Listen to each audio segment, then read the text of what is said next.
Hai teman-teman, kita bertemu lagi di channel EITS, Economic is That Simple.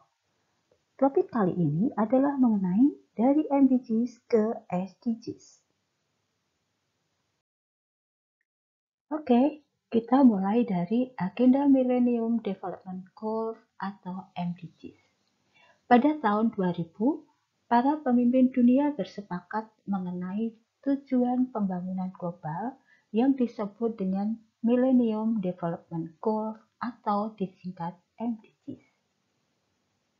MDGs memiliki 8 sasaran, yaitu 1.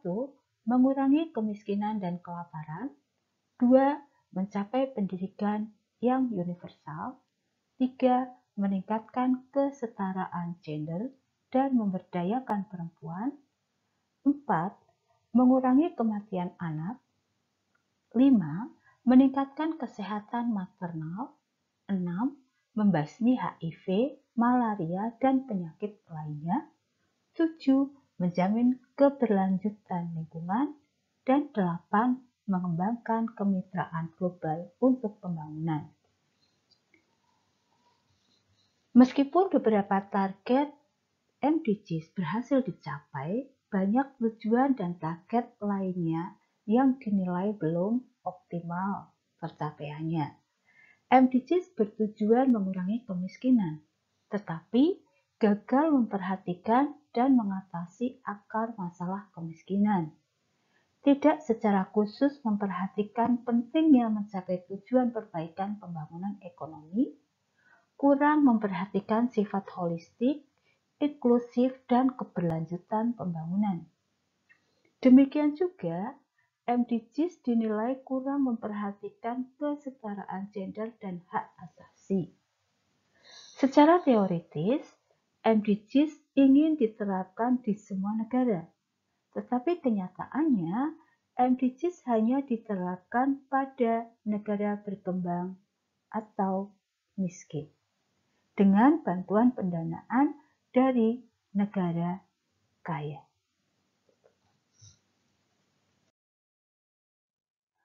Dalam Konferensi Perserikatan Bangsa-Bangsa atau PBB yang diadakan di Rio de Janeiro, Brasil pada tahun 2012, dibahas agenda pembangunan berkelanjutan yang disebut dengan Sustainable Development Goal. SDGs merupakan kelanjutan dan perluasan dari MDGs yang telah dilakukan oleh negara-negara sejak tahun 2001 hingga akhir tahun 2015. Pada pertemuan tingkat tinggi di markas PBB pada bulan September tahun 2015, dihadiri oleh 193 negara anggota PBB sepakat untuk menjadikan SDGs sebagai kerangka agenda pembangunan dan kebijakan politis selama 15 tahun, yaitu dari tahun 2016 sampai tahun 2030. Nah, di situ disepakati dokumen yaitu The Future We Want.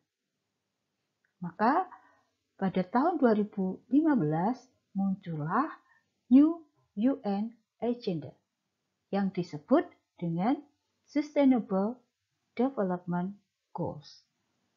Sustainable Development Goals meliputi 17 tujuan atau 17 sasaran, 169 target, dan 241 indikator. Pemerintah di setiap negara anggota PBB, baik negara kaya, menengah maupun miskin, baik negara maju maupun berkembang memiliki tanggung jawab untuk mengimplementasikan SDGs untuk mencapai SDGs. Pemerintah semua negara diharapkan menerapkan agenda dan kebijakan politis pembangunan ekonomi nasional untuk meningkatkan kemakmuran dan sekaligus melindungi planet bumi. Secara eksplisit, SDGs bertujuan untuk memberantas kemiskinan dan kelaparan, mengurangi ketimpangan dalam dan antar negara, memperbaiki manajemen air dan energi, dan mengambil langkah urgen untuk mengatasi perubahan iklim.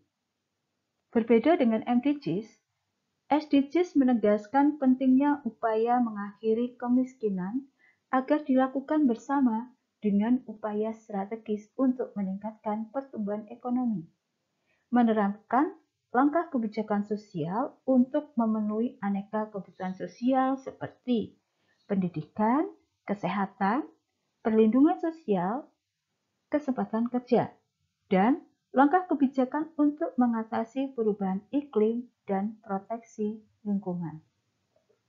Seperti sudah kita lihat tadi bahwa SDGs terdiri dari 17 tujuan, 169 target, dan 241 indikator. Selanjutnya, slide ini menunjukkan prinsip-prinsip dari SDGs. SDGs harus memberi manfaat bagi semua, terutama yang rentan, serta pelaksanaannya melibatkan semua pemangku kepentingan. Ini yang disebut dengan inklusif. SDGs dilaksanakan secara terintegrasi dan saling terkait pada semua dimensi sosial, ekonomi, dan lingkungan.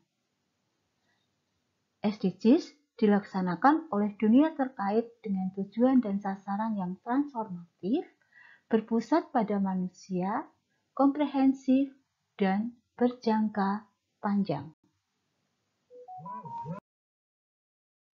Nah, bagaimana kerangka pelaksanaan SDGs di Indonesia?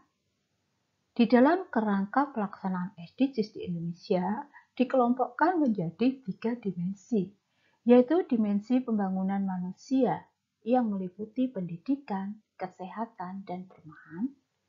Kedua adalah dimensi pembangunan sektor unggulan yang meliputi ketahanan pangan, ketahanan energi dan ketenagalistrikan, ketahanan air, kemaritiman, pariwisata, dan industri.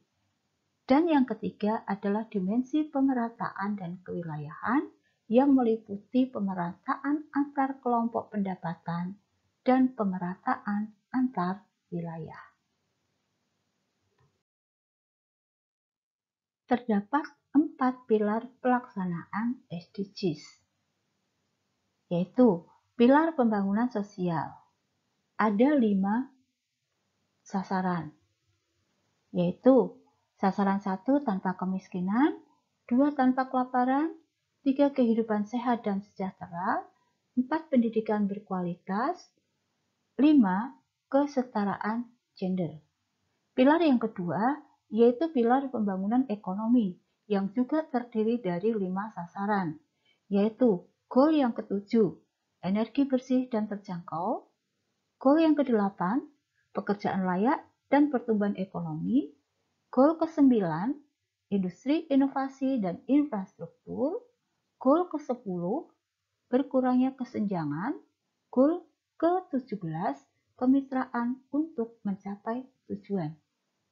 Pilar yang ketiga adalah pilar pembangunan lingkungan yang meliputi 6 sasaran atau 6 goals. Goals yang ke-6 yaitu air bersih dan sanitasi layak. Goal yang ke-11 yaitu kota dengan persentase pembangunan yang berkelanjutan. 12, goal ke-12, konsumsi dan produksi yang bertanggung jawab. Goal 13, penanganan perubahan iklim. Goal 14, ekosistem lautan. Goal 15, ekosistem daratan.